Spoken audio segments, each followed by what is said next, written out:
ఇక ఈరోజు అనగా 17వ తేదీ ఏప్రిల్ నెల 2024 బుధవారం. ఇక మదనపల్లి టమాటా మార్కెట్కు సంబంధించిన స్టాక్ అనగా దిగుమతి వివరాలు మనం ఈ వీడియోలో అయితే తెలుసుకుందాము. అనగా ఈరోజు స్టాక్ అనేది మదనపల్లి టమాటా మార్కెట్లో పెరిగిందా లేకపోతే తగ్గిందా అనే వివరాలన్నీ కూడా మీకు ఈ వీడియోలో అయితే తెలియజేస్తాను. ఇక మదనపల్లి టమాటా మార్కెట్ స్టాక్ వివరాలు తెలుసుకునే ముందు మన ఛానల్ ఇంకా ఎవరైనా సబ్స్క్రైబ్ చేసుకోకుండా చూస్తా అంటే ప్లీజ్ సబ్స్క్రైబ్ చేసుకోండి. ఇక మనకు మదనపల్లి టమాటా మార్కెట్లో అయితే దాదాపుగా 27 మండీల దగ్గర నుంచి 30 మండీల వరకు అయితే మదనపల్లి టమాటా మార్కెట్లో అయితే ఉన్నాయి. ఇప్పుడైతే అన్ని మండీలకి స్టాక్ అనేది రావడం లేదు, కొన్ని మండీలకు మాత్రమే స్టాక్ అనేది వస్తుంది.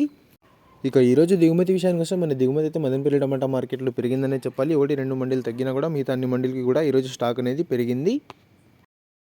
నిన్నైతే యాక్షన్ అంతా పూర్తి అయిపోయే సమయానికి టాప్ అండ్ టాప్ ధర 440 రూపాయల వరకు అయితే వేశారు. మరి చూడాలి ఈరోజు ధరలు అనేవి ఏ విధంగా వెళ్తాయో. ఇక ఇవ్వండి ఇవాళ మదనపల్లి టమాటా మార్కెట్కు సంబంధించిన దిగుమతి యొక్క వివరాలు. ఇన్ఫర్మేషన్ నచ్చినట్లయితే లైక్ చేయండి, షేర్ చేయండి. మన ఛానల్ని కొత్తగా చూస్తున్నట్లయితే ప్లీజ్ సబ్స్క్రైబ్ చేసుకోండి. Thanks for watching this video.